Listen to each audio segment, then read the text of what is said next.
should take it slow.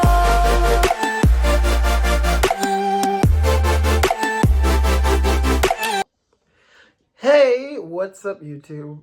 I wanted to talk a little bit about the Flash movie. I know it got a lot of hate, and it deservingly so. The CGI in that, ouch. And I can argue AI has done better CGI. I can even argue my video has done better CGI in just this. And I made this in like an inch of a second because I was bored after work. And that's why I don't get, like, studios have billions of dollars. And it's like, just make a movie that people want. Who doesn't want to see Black Adam fight Superman? And now it's like, we're stuck in the gunverse that we never asked for. But I want to go back to the Snyderverse for a second. The main point of this is the Flash. And I don't think Aquaman 2 takes place in the same timeline as the Snyderverse. Now, the reason I say that, when Flash ran Dizzled out, I think Flash almost takes place in the same universe as Peacemaker. The same universe where Henry Cavill's Superman could get shot out the sky by some dude and fall into the ER. It was a lot like the Snyderverse, but it was a little different than the Snyderverse. And it kind of makes sense because the characters were slightly different. Harley felt slightly more insane.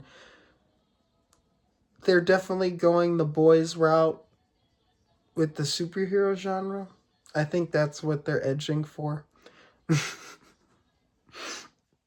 With all the orgy scenes, and I don't know what they're doing. And it's like, I prefer market it for adults, but like, if you're gonna have scenes like that, market it for adults. Like, it doesn't matter. Like, if people get grossed out, they could just turn the TV off. But like, when you're marketing it for a child audience, I do agree. There are places where things should not be for children. And yeah. The main thing is, back to the story aspect. The Flash ran basically at the end of Flashpoint. He kept jumping the multiverse. He never hit his exact timeline.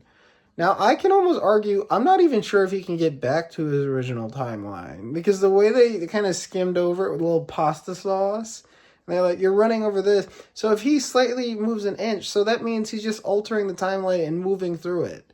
So now he is a drifter being. I don't even think that's a comic book phrase, but I'll call him a drifter because he's just like drifting through the multiverse. He's basically creating timelines and trying to get close to his original. It's like he killed his original half, but he's still kind of, last I checked, it looks like he may be stuck to this one. He's like, all right, I got rid of the George Clooney. I got ones that kind of look like the Justice League. And I think this was at a point that maybe James Gunn was like, all right, I'm going to have kind of the same cast, but not. So he couldn't really decide if he was doing a full reboot or half reboot, but he could do what he wanted with the characters because of Flashpoint. Now, I think that is the main reason why that scene happened. But I still go back to the fact that in Aquaman 2, he's definitely, I would say, more, even the way he jokes around, how he was at the end of Flash. Like, even though he joked in the first one and teased, he always has a little bit more seriousness. And I feel like that drifted, as Snyder drifted, his serious tone drifted. And we don't need Aquaman as Thor. It's like, do we really need things that paralleled? But I do think Aquaman took place in a separate timeline. And I'm just going to even argue, just from my own headcanon, I think the Peacemaker Season 1 took place in that weird alternate Snyder timeline. I don't think any of the James Gunn stuff literally took place because of the Flash movie. That is my headcanon. So the second Flash did that, now all this multiversal garbage we're seeing is the current timeline of the DCU. So In my head, there is still the real Justice League out there. We still got Gal Gadot. We still got Henry Cavill. We just can't see it. And unfortunately, this is the timeline of spaghetti we're seeing. See you later, YouTube.